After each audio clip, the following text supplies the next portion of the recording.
Hare Krishna.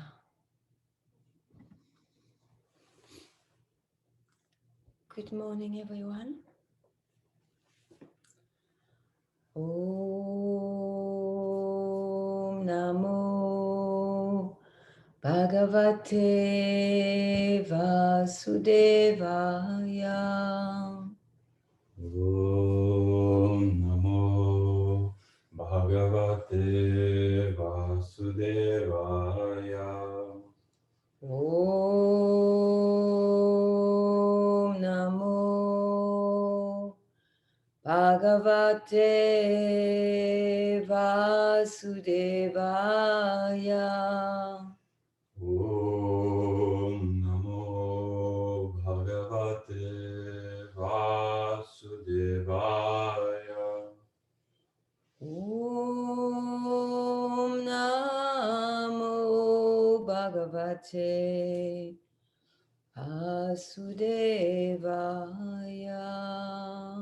Om Namo Bhagavate Vasudevaya. Narayana Namaskritya Naram Chaiva Narottamam Devim Sarasvatim Vyasam Tato Jayamudhirayat.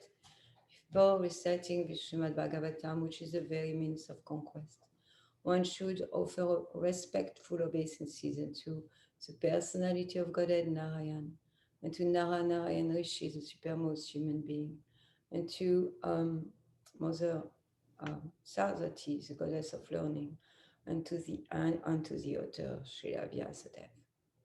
Hare Krishna. So maybe 10 or 12 years ago, my daughter took me to a Baptist church in High Spring, big church, for Easter. And I found myself being in tears most of the program. And I felt a lot of emotion, and it was spiritual emotion. So I was very touched by that.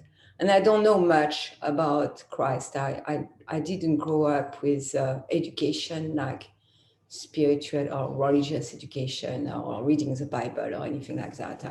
I grew up in a very secular, open kind of household where people were speaking about Muslim origin or Christian origin or any origin like that.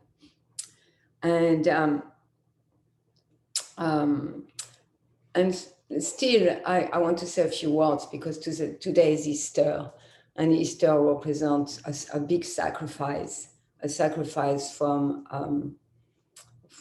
a devotee. And for the last while, we have been speaking about the Vaikuntha planet, how beautiful it is, and how the beautiful woman in the Vaikuntha planet, and everything is gorgeous, airplane or swan airplane, and everybody is happy in their constitutional position of Satchit Ananda, always full of peace, eternity, and knowledge.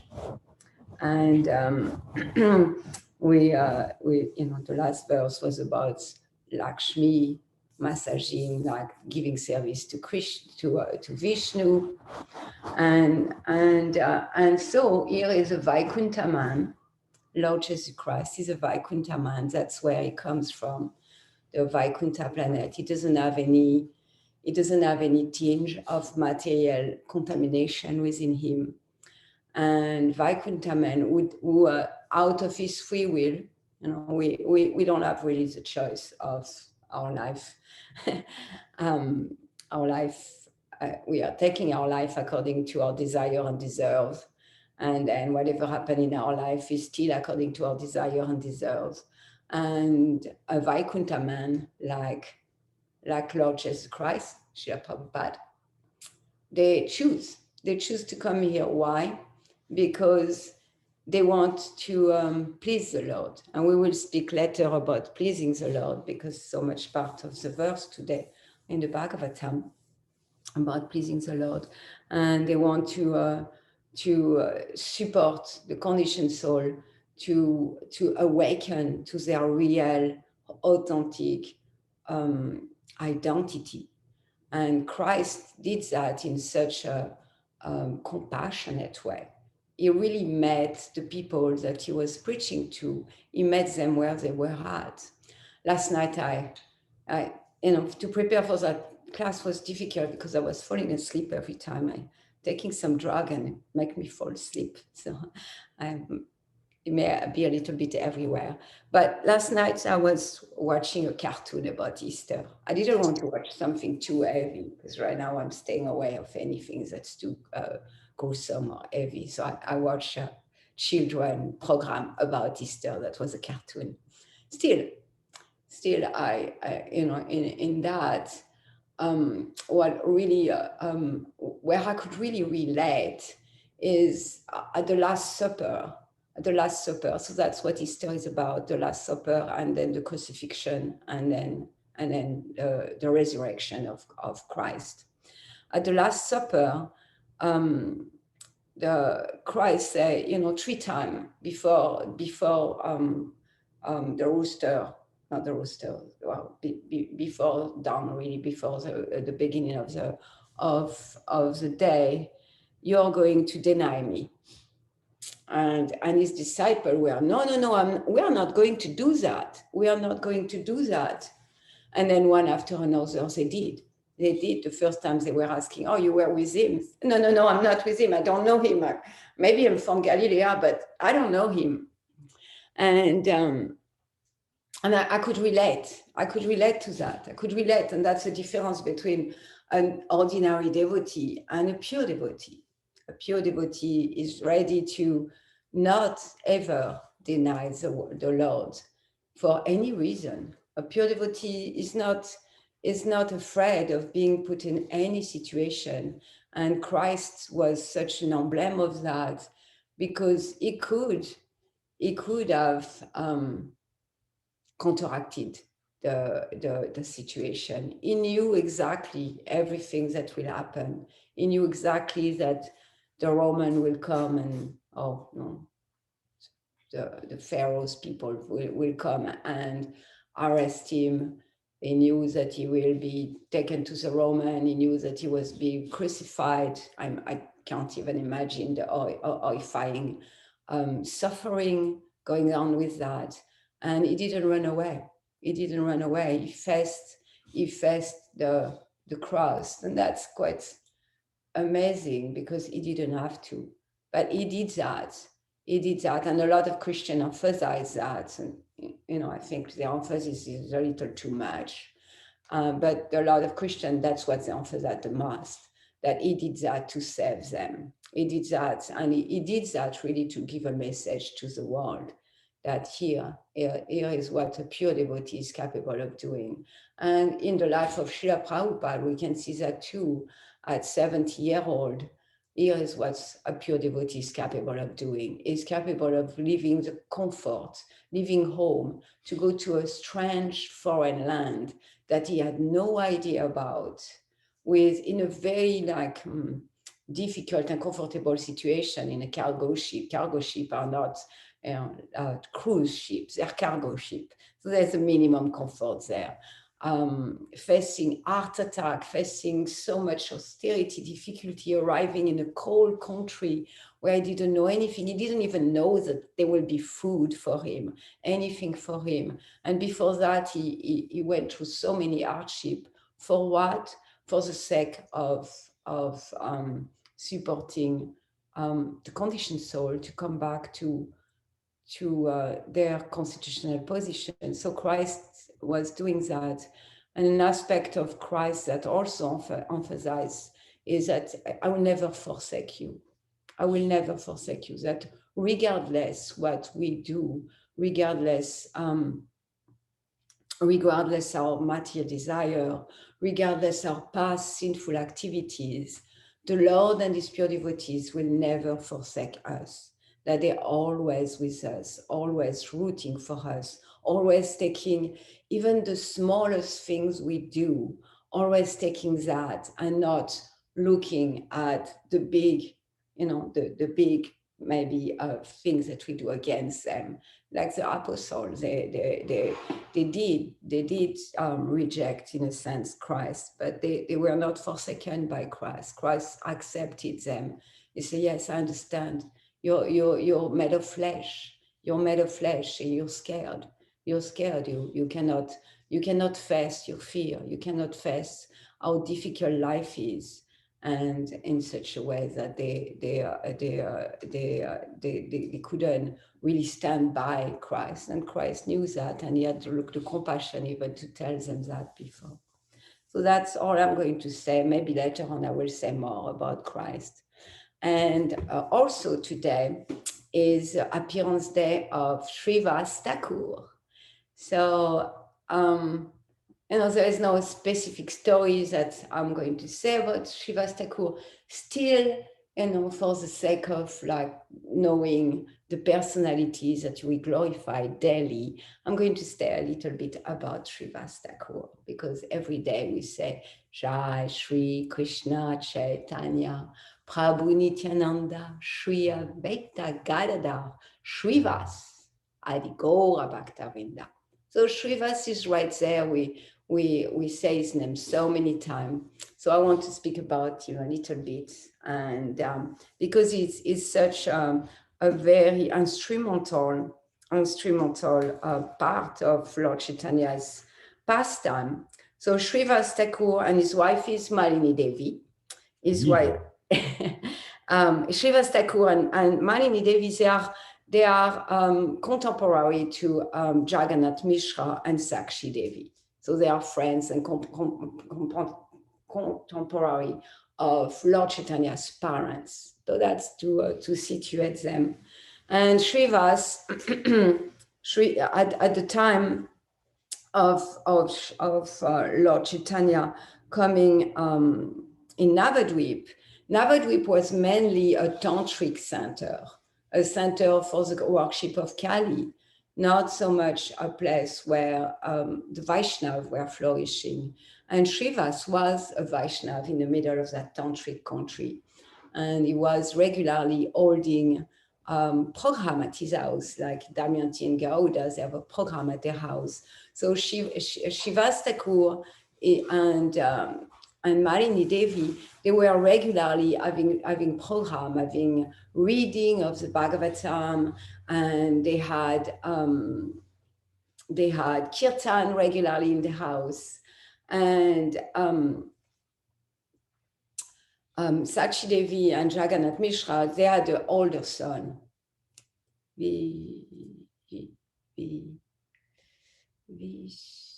My brain is mushy.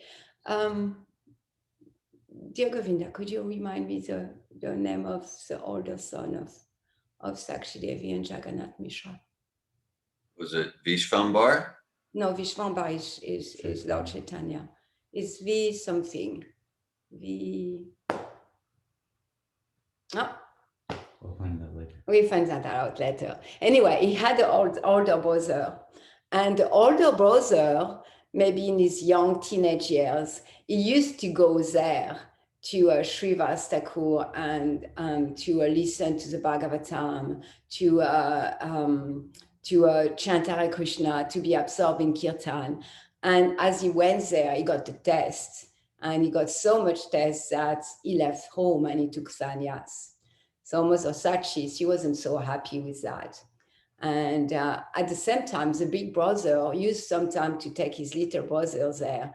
And Srivas Thakur was always so in awe and reverence in front of the little Nima. Even so, he was really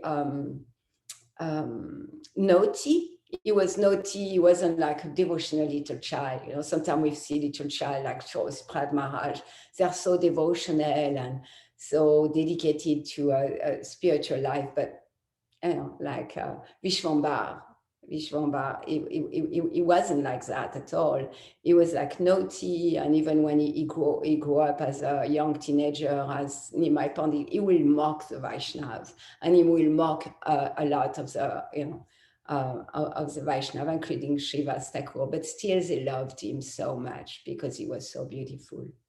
So Srivas Thakur So because he was holding those kirtan, when Lord Chaitanya did meet his spiritual master and had his transformation, transformation of our Lord Chaitanya is always Lord Chaitanya, he never transformed. But in his pastime, he want to show that the transformation that's happened when you're in contact with the spiritual master. And he came back to Nadia, to Navadvip, transform as a Vaishnav. Then he started to go to Srivas Thakur. And there is a lot of very intimate pastime happening in the home of Srivas Thakur, Srivas Angam. It's still a place people can visit in Navadvip, Srivas Angam. And in Srivas Angam, really, that's where the Lord Chaitanya's Sankirtan movement started. That's when it sprouted from, because Lord Chaitanya will go there and people will want to come inside.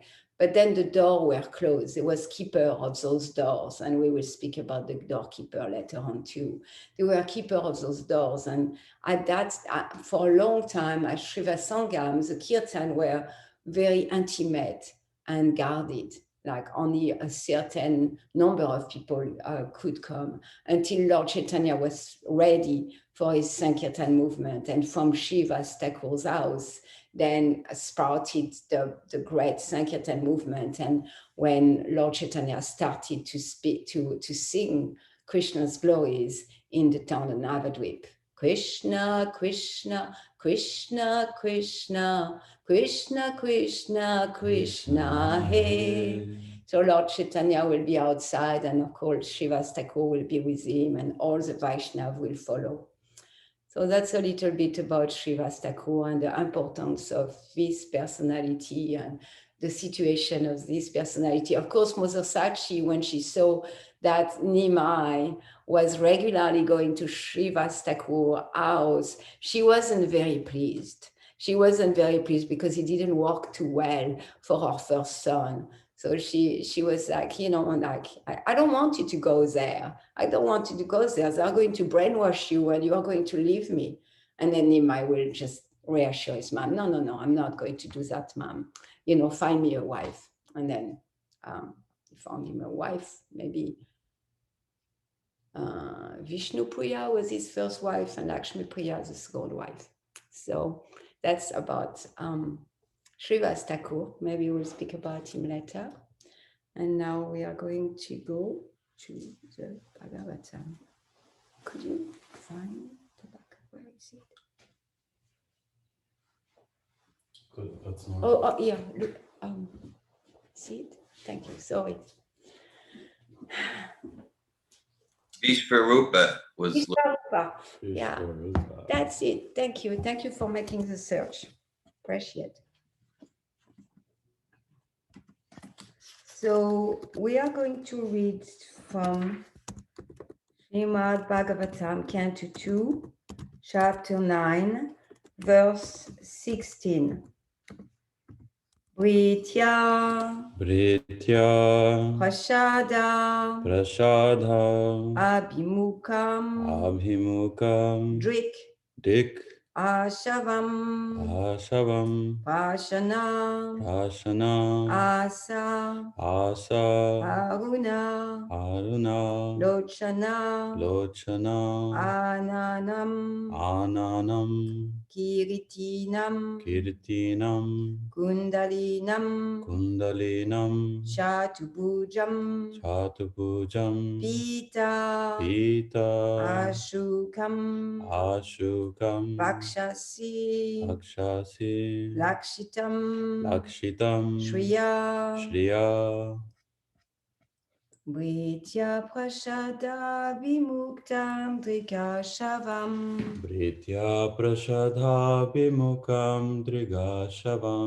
Pashanama Sharuna Lochananam Prasanahasaruna lochananam. Kirtinam kundalinam chatubujam. Kiritinam kundalinam chaturbhujam. Pitam shukam vikshasi lakshitam shriyam. Pitam shukam vakshasi lakshitam shriya. Vetya prashada bimuktam drikashavam. Britya prashada bimukam drigashavam. Pashanamashaguna lochananam. Prasanahasaruna lochananam. Kiritinam kundalinam chatubujam.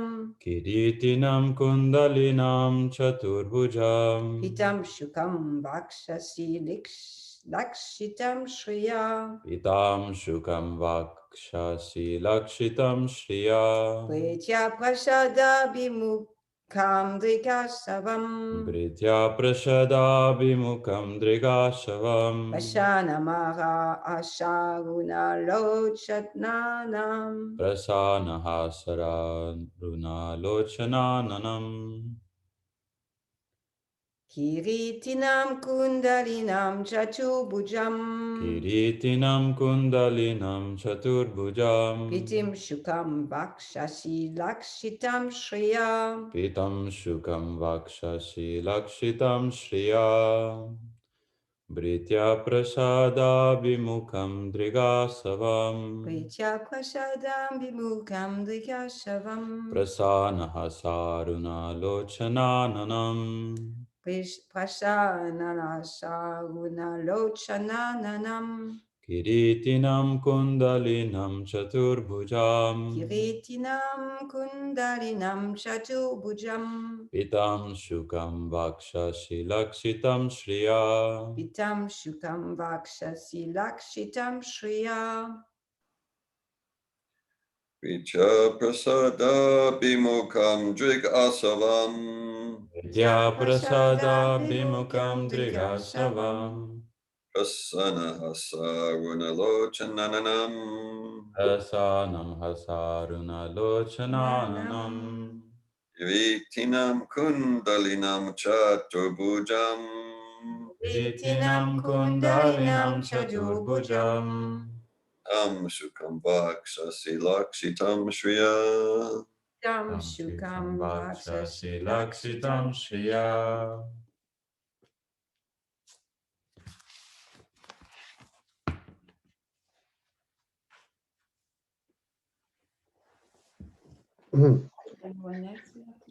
Three, go. Vidya prasada bimukam drigasavam. Vidya prasada vimukam drigasavam. Prasanaha saruna lokananam. Prasanaha saruna lochananam. Kiritinam kundalinam chaturbhujam. Kiritinam kundalinam chaturbhujam. Pitam shukam vakshasi lakshitam shriya. Pitam shukam vakshasi lakshitam shriya.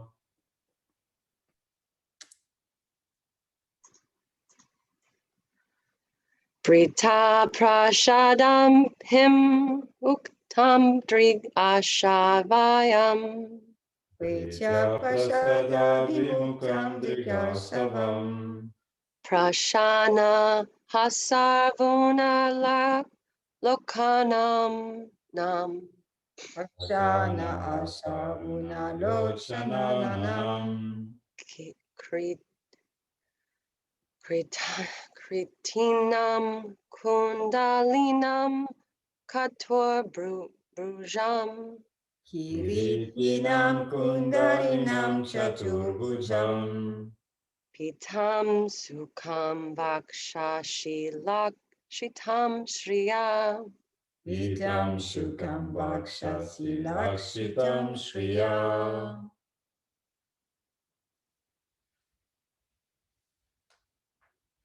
Thank you. We can go to the word for word.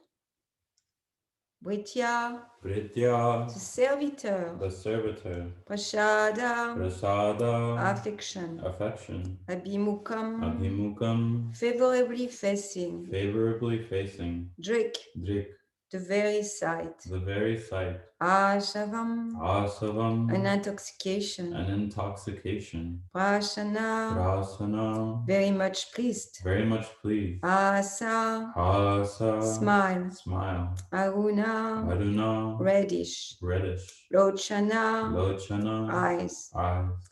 Ananam, Ananam, face. face.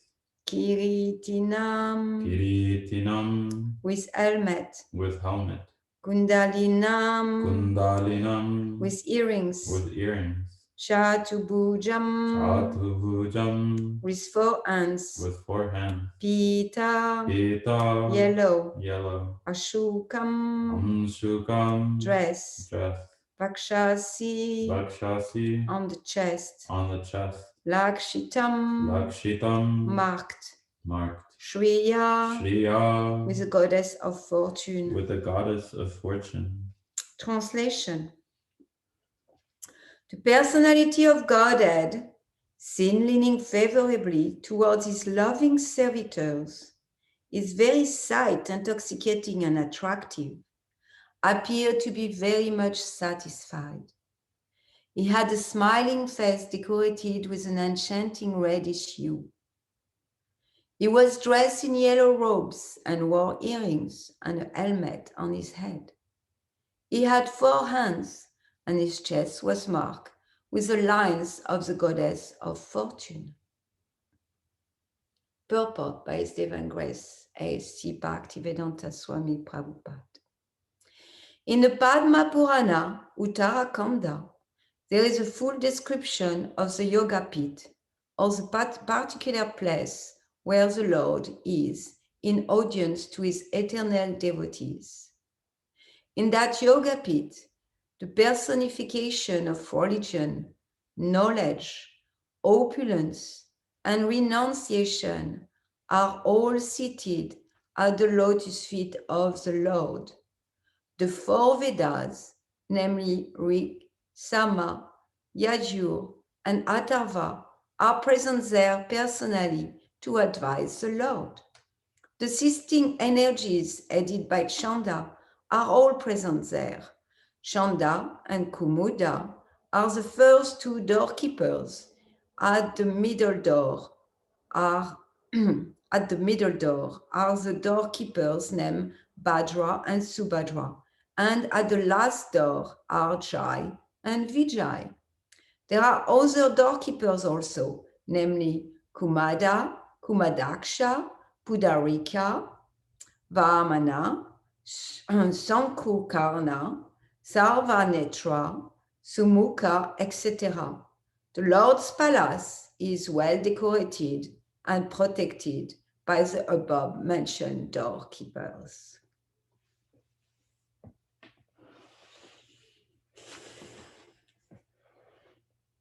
Om Agyanatimirandasya Gyanachala Shalakaya Chakshun Militan Yena Tasmai Shri Gorave Namaha Shri Chaitanya Manobistam Shtapitam Yena Bhutale Swayam Kadamayam Tatati Swapadam Tikam Vandeham Shri Guru Shri Yuta Padakamalam Shri Guru Vaishnavam Shah Shri Rupam Sagrajatam Sahagana Raghunatam Vitam Tam Sajivam Sadvaitam Savadutam Parijana Saita Krishna Chaitanya Devam Shri Radha Krishna Padam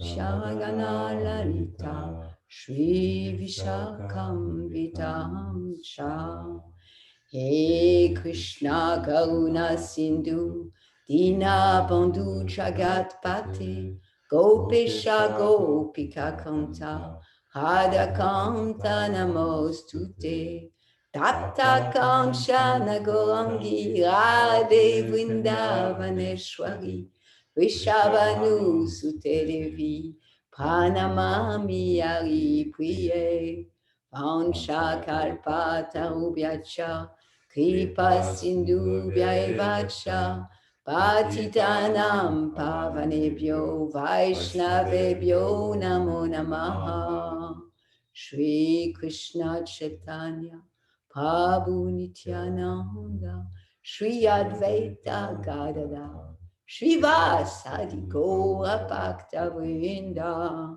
Hare Krishna Krishna Krishna Hare Hare Hare Rama Rama Rama Hare Hare Namo Vishnu Padaya Krishna Prestaya Bhutale Srimati Bhakti Vedanta Swami Niti Namini Namaste Sarasvati Deve Gauravani Pacharini Niyavasesha Shunyavani Paskacha Desatari.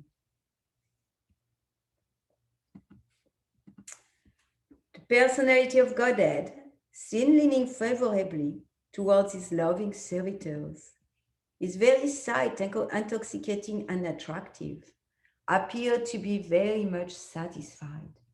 He had a smiley face decorated with an enchanting reddish hue. He was dressed in yellow robes and wore earrings and a helmet on his head. He had 4 hands and his chest was marked with a line of the goddess of fortune.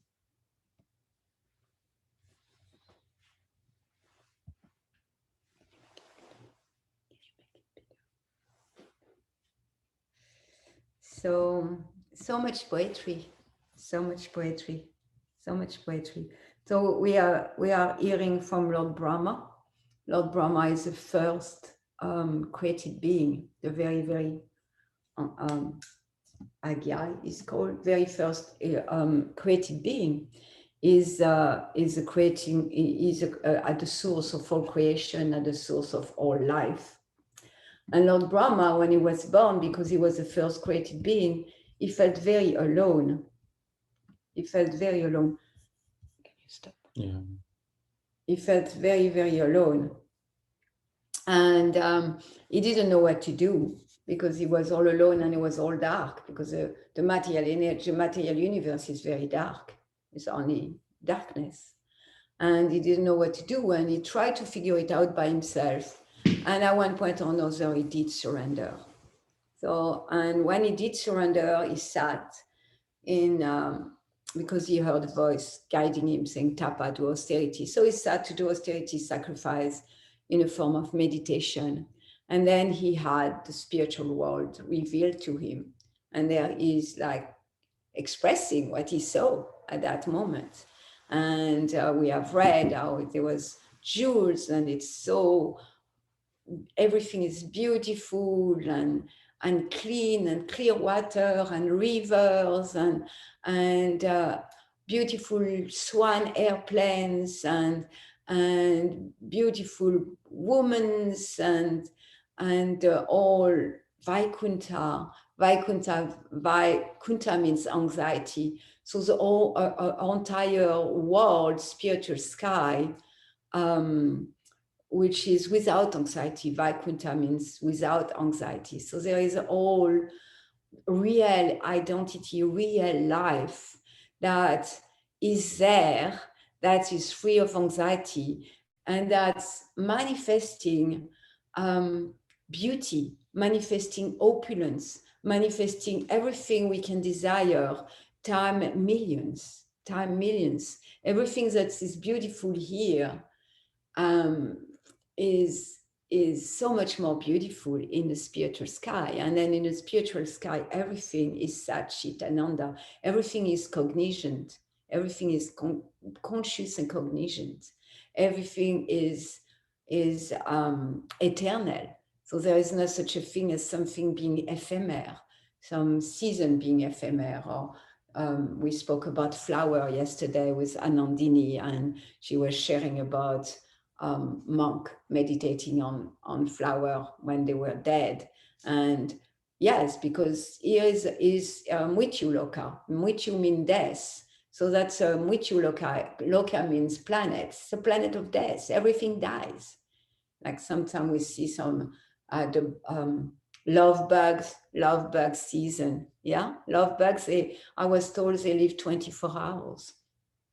So maybe they are called love bugs, and it seems very romantic because they are making love practically their whole life, and still their life is 24 hours.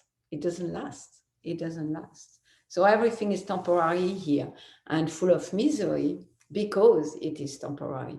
Because even if we have a moment of pleasure, how many moments of pain do we have? Sometimes I gave an example that any millimeter square of our skin, like any point of our skin, doesn't have much potential for pleasure in reality. Okay, I can rub it very nicely and I get some comfort, but it's a very limited potential for pleasure there. But imagine that square millimeter being in pain, being pricked by a pin or a needle, or being on fire. How much potential for pain there is in that same spot in our body. So it's like we can see from that small example how much potential for pain there is in that human form of life, and how, in a sense, very little potential for real happiness, because the real happiness is not here. It's not our home. We are not in our home. Our home is poetic, is beautiful. It says in the spiritual world, every word is a song, and every step is a dance. And that's where we are encouraged to go. That's why Lord Jesus Christ came here to say, he wanted to encourage people, meeting them where they are at. Go to that place. Go to the kingdom of my Father. My Father is waiting for you. In that kingdom, there will be no misery. You will be understood. And you can be there now. You can serve my Father now. Don't be an hypocrite. Don't be an hypocrite. Just be really sincerely wanted to serve him and be with him, like I am. So he really did that. And so here we have a beautiful description of Lord Brahma seeing the Lord. And the first thing he saw is Lakshmi and all her companions serving the Lord's feet. And then the second, like, okay, he saw that, he saw the Lord being served. And then he saw how pleased the Lord was. And it's so beautiful the way he described the smile of the Lord. He was favorably touched by the service of his loving devotee, and that was bringing him satisfaction. And in a sense, it's what we want to come to.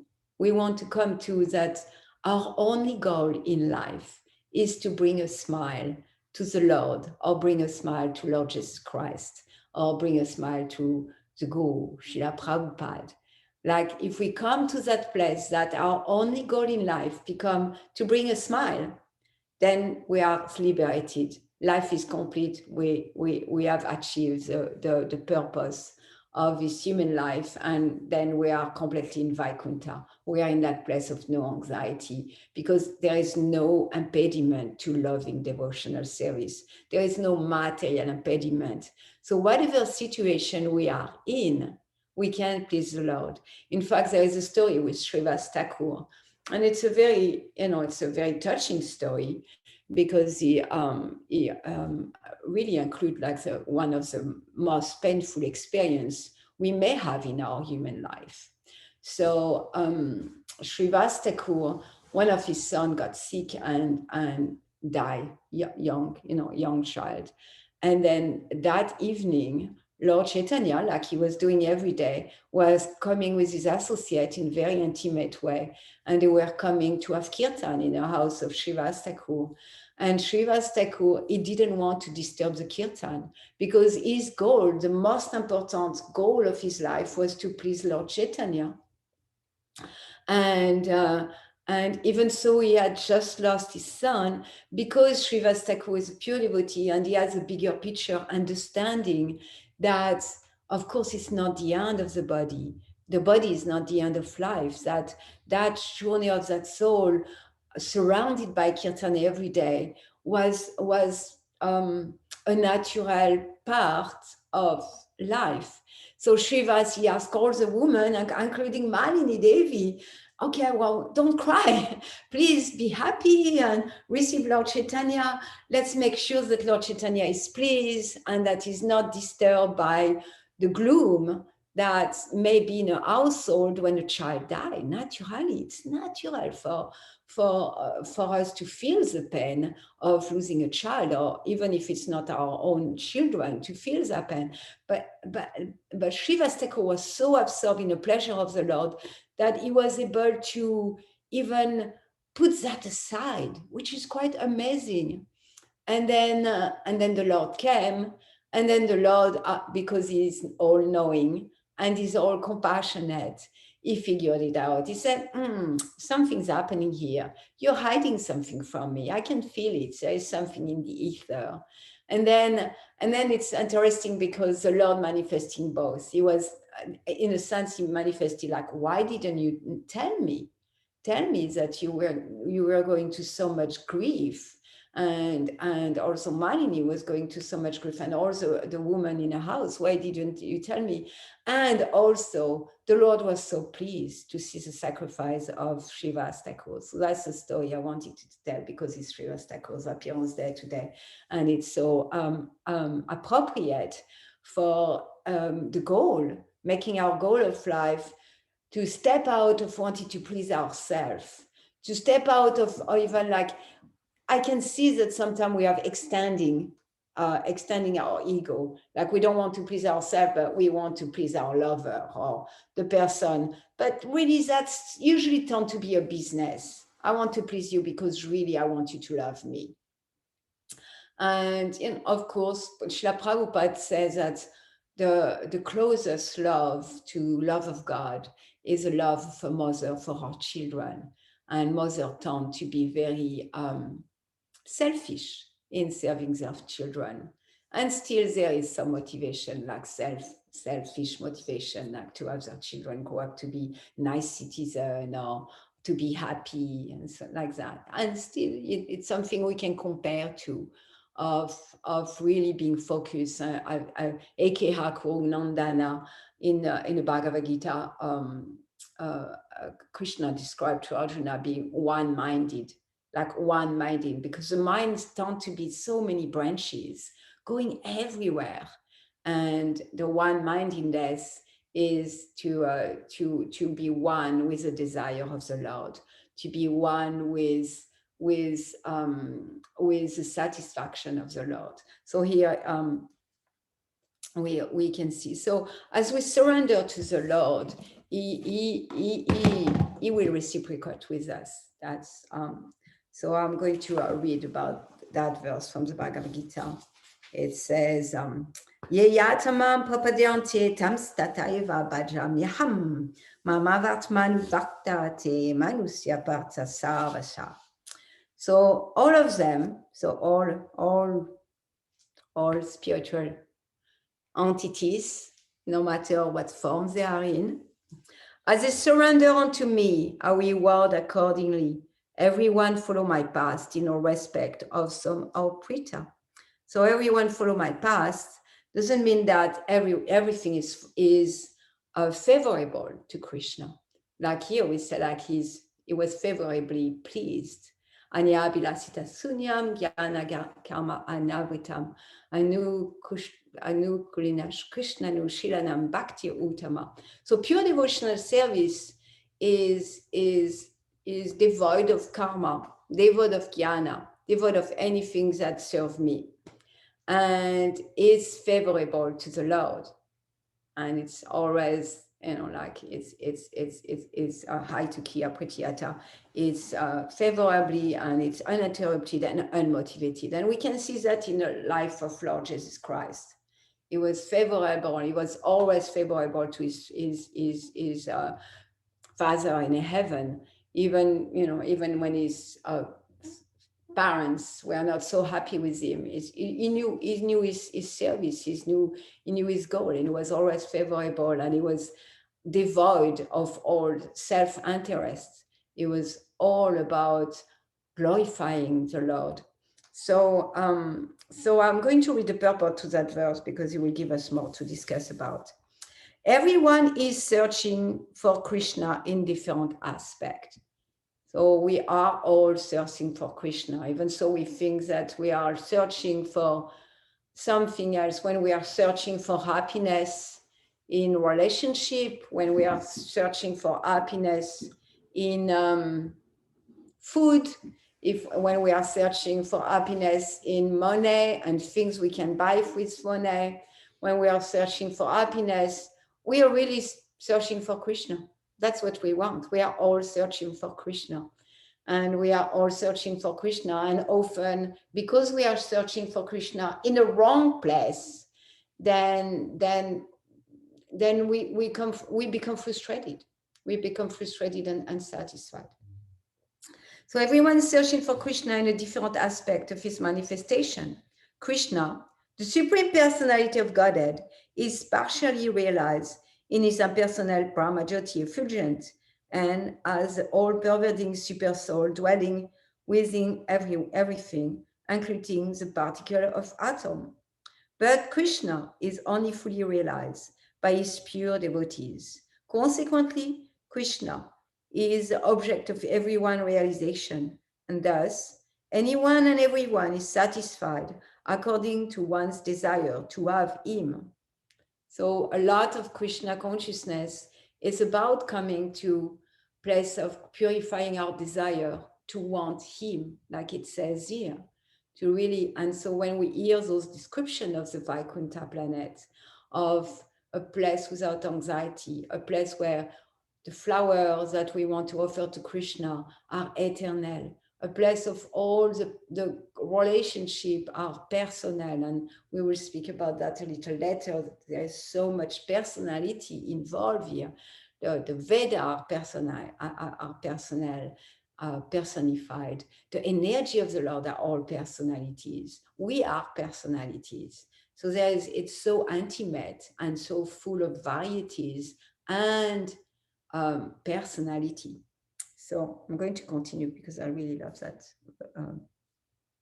purport. So just as a devotee wants him, so we want to want him. One devotee may want Krishna as supreme master, another as his personal friend, another as his son, and still another as his lover. So wherever we are at, and we may want Krishna in different relationship. And in a Vaikuntha planet, there is no envy. There is no jealousy. There is no competition. There is no sense of like, wow, I'm just here and I'm just servant of the Lord. And look at them, they are friends of the Lord. And poor me, I'm just a servant. No, everybody is very satisfied.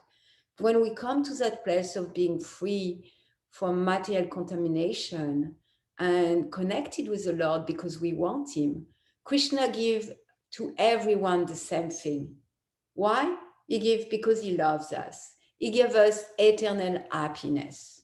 So he gives everybody eternal happiness. And that happiness is manifesting in so many different ways. For some, it will be like, yeah, I want Krishna, Vishnu as my master, and I'm going to serve in that way. And that gives me the greatest happiness. For some, they want Krishna as their friends or lover, or even some want Krishna subordinate to them as their sons. And wherever we are at, it doesn't matter. There is no envy or competition or comparison in the spiritual world. Comparison, envy, competition is born of our material contamination. Of course, there is competition to please the Lord the most. That's the kind of competition. I will please Krishna more.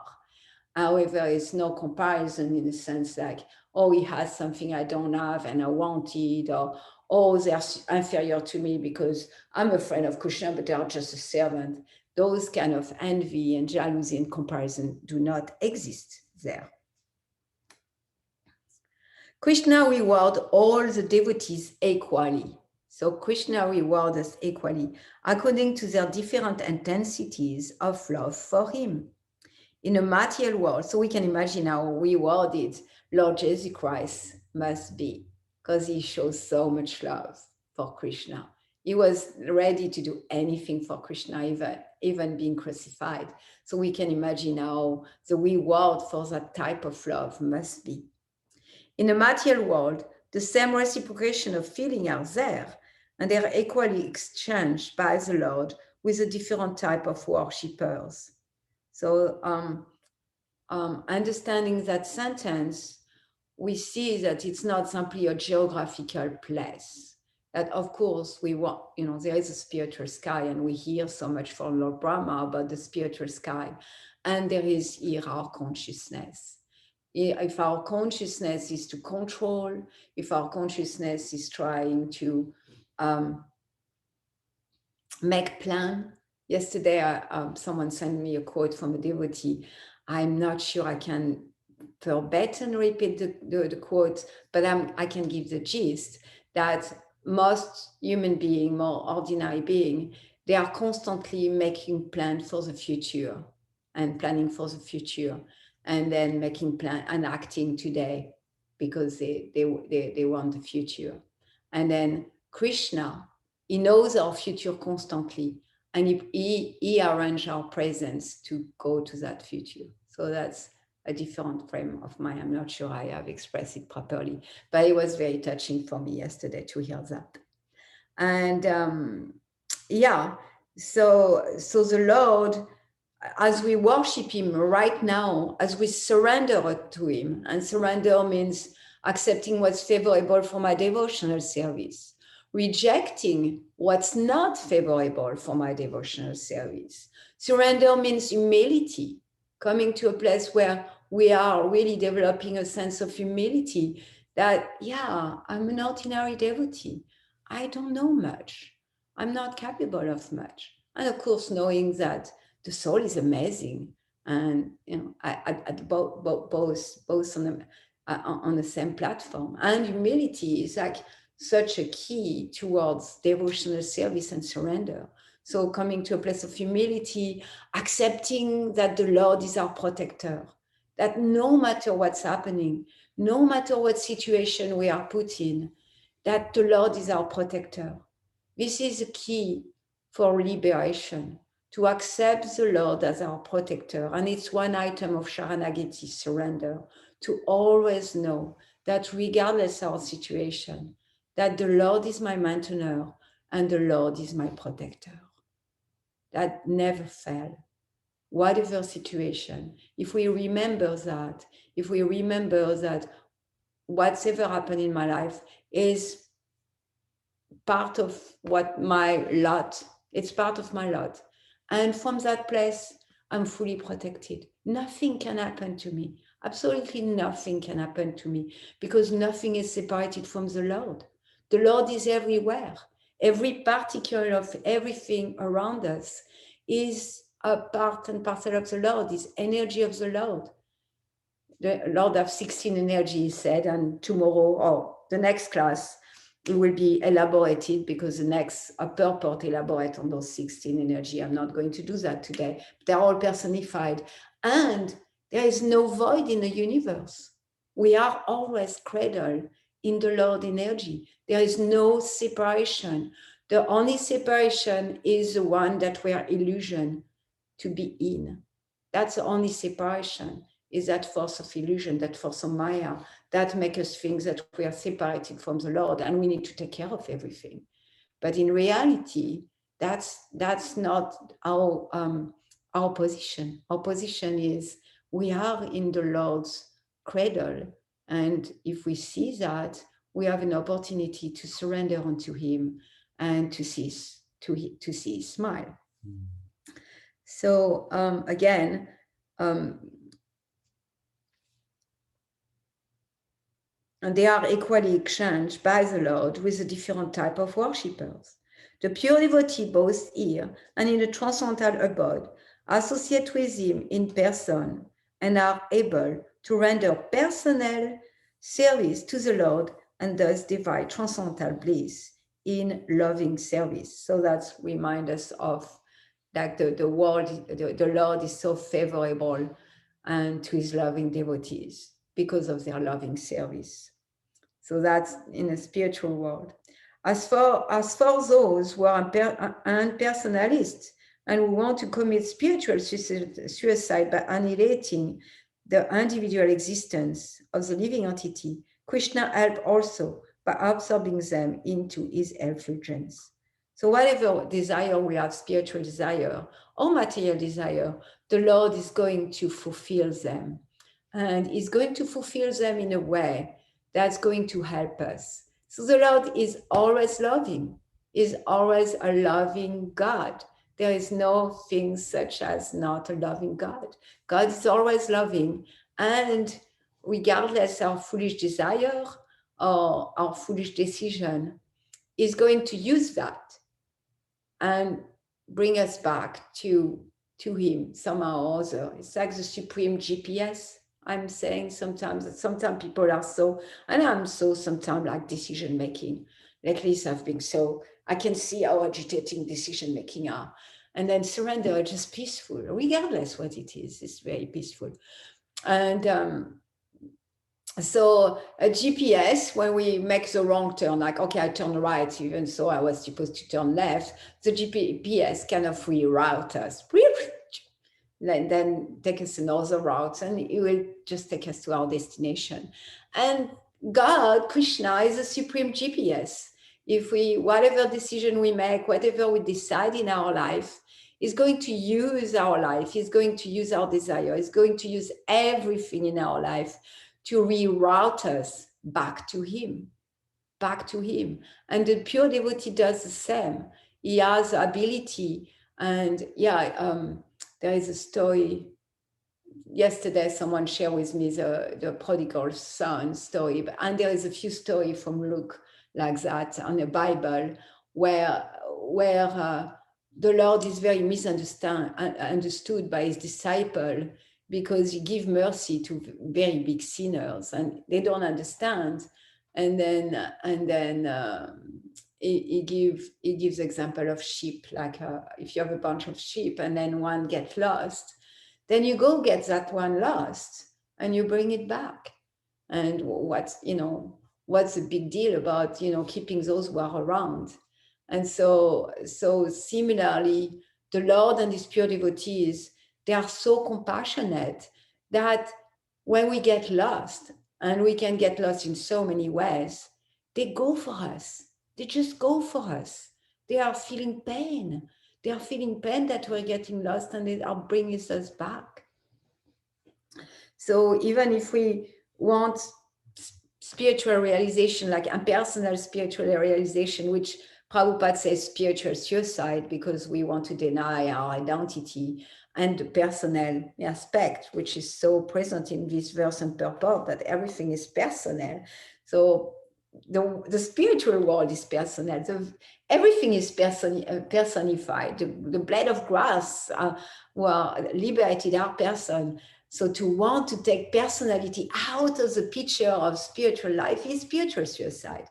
But even in that, when someone wants to, Krishna fulfills the desire. He absorbs people in their effulgence and his effulgence, and then they will realize that they have desire, and those desire may take them down or up. But there is a lot of mercy there from the Lord.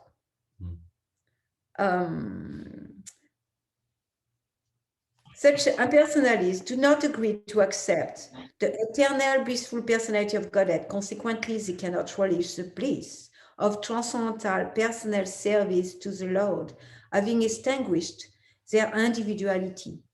Some of them who are not situated even in the impersonal existence return to this material field to exhibit their dormant desire for activities.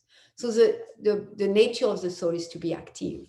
So if we try to stop desiring or stop being active, and the Lord is going to reciprocate with us and say, okay, here you're just devoid of any identity. You have material identity, and you're just shining as a soul. Then the soul, the soul, the symptom of the soul is desire, and the activity of the symptom of the soul is consciousness, and the activity of the soul is desire. So the soul is going to desire activities, and then because of that, it will come back down to the material world, and then they will have a chance to fulfill their desire for activities. Often, Srila Prabhupada said that those are personalities, when they come back, they can come back and do good for the world. And then that good create pious activities that may lead them later on to receive the mercy of a pure devotee. They are not admitted in the spiritual planets, but they are again giving a chance to act on the material planets. For those prescribed, for those who are fruitive worker, the Lord awards the desired result of their prescribed duties, as a Yageshwar, and those who are yogis seeking mystic power are awarded such a power. In other words, everyone is depending for success upon his mercy alone, and all kinds of spiritual process are but different degrees of success on the same path. So that's so encouraging. So encouraging. The pure devotee said, yes, you may be like on a, you made a wrong turn and you're kind of going away from me, but don't worry, I have a good GPS. I'm going to take you back. Even so it may take a long turn, maybe it will take a long time. I'm going like, yeah, it's just like, but different degrees of success on the same path. Somehow, we, and for us, as as we more and more imbibe that sense of wanting to please the Lord and be one with the desire of the Lord, to bring back the conditioned soul, or to awaken the conscious soul to their real position, we can remember that. We can remember both that, yeah, Krishna is taking care of that person. Krishna, the super soul, is guiding that person. And my role here is to be an instrument of Krishna. It's not to convince everyone or coerce anyone, but to be an instrument to help them and to help Krishna in that rerouting of the GPS. Unless, therefore, one comes to the highest perfection of Krishna consciousness, all attempts remain imperfect. So our attempt become imperfect doesn't mean there's no success. As it is stated in Srimad Bhagavatam, akarma sama pramo va moksha karma udadi tivena bhakti yogena yajeta pushampam. Whether one is without desire, the condition of the devotees, or is desire of all fruitive result, or is after liberation, one should, with all effort, try to worship the Supreme Personality of Godhead for complete perfection, culminating in Krishna consciousness. So as we surrender unto me, He rewards us accordingly. And the best reward is to have the Lord smiling upon us. And when the Lord smiles upon us, we have achieved the goal of human life. And I wanted to speak about more. I had a lot. And one thing I've noticed is that in this purport, there is so much personification. Like the yoga pit, the personification of religion. So religion is a person, dharma, the personification of knowledge, jnana, personification of opulence, personification of renunciation, personification of the Vedas, and they personally, they advise the Lord. Everything is personnel. So sometimes we see in a Christian religion says God, and God is alone. But here we can see God is, he has his entourage. He has so many personalities. There is so many varieties of relationship. Yeah, the personified Vedas, they advise, yes, kings have advisor, even so they're king, even president of the United States, they have advisor, even so they are all powerful. It said that when Lord Vishnu, Garbhadakashai Vishnu, the way he wakes up, he's a personified Veda. I say, wake up, wake up. So they're advising him, it's time to wake up.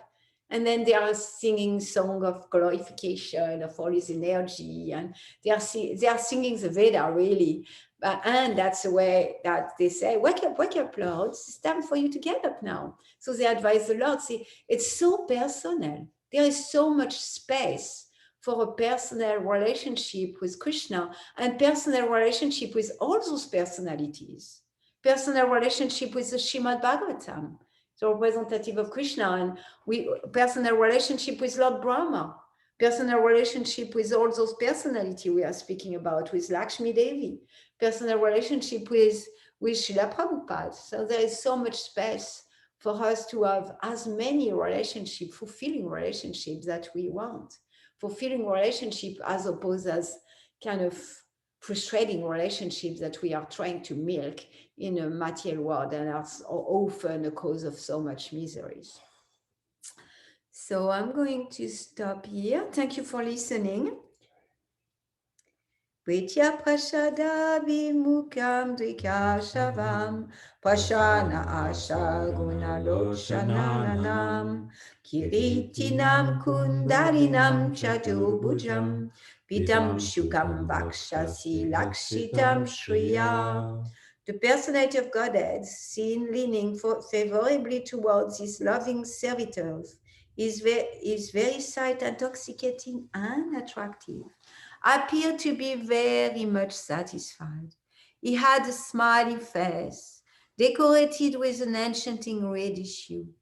He was dressed in yellow robes and wore earrings and a helmet on his head. He had 4 hands, and his chest was marked with the lines of the goddess of fortune. Hare Krishna.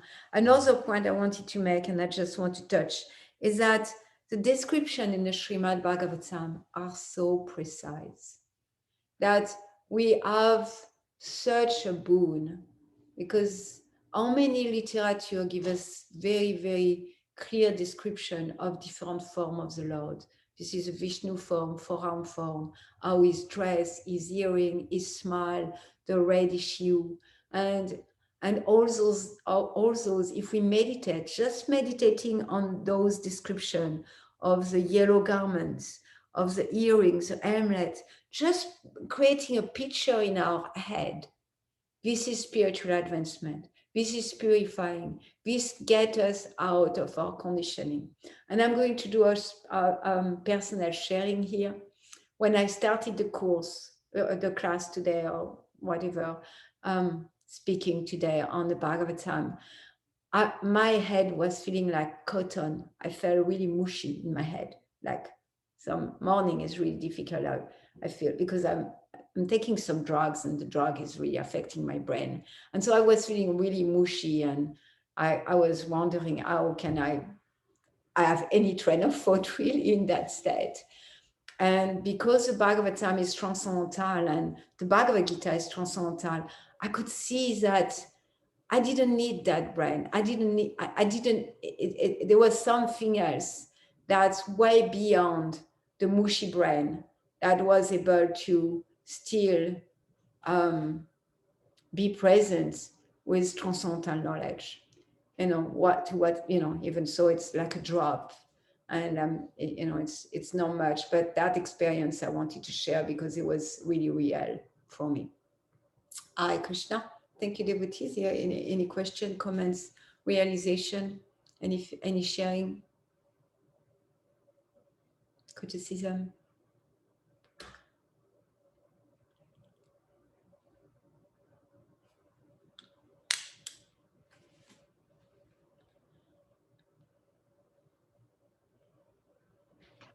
Hare Krishna.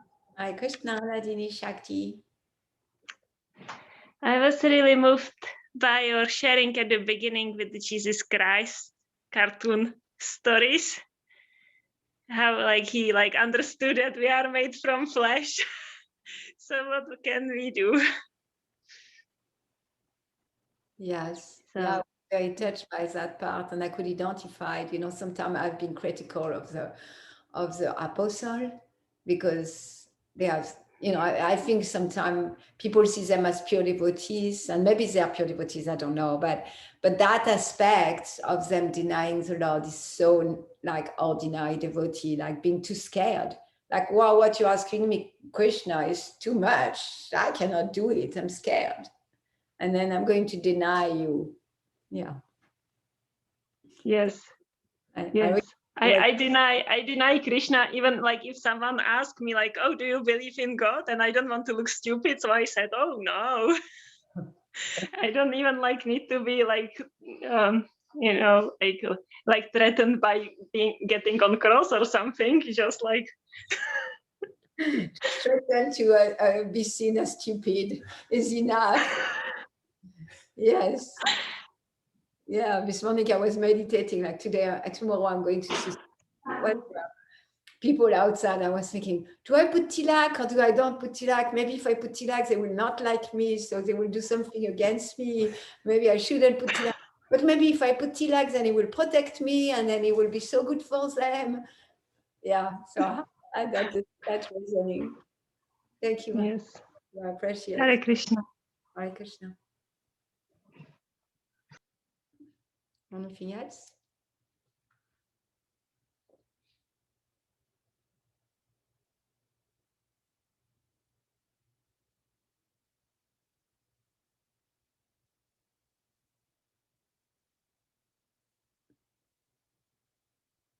Thank you all for being here today. Grand Torah Srimad Bhagavatam ki jai. Celebration of Easter ki jai. Srivas Thakur ki jai. Srila Prabhupada ki jai. Haribol. Hare Krishna. Thank you, Hare Krishna. Hare Krishna. Thank you. Hare Krishna.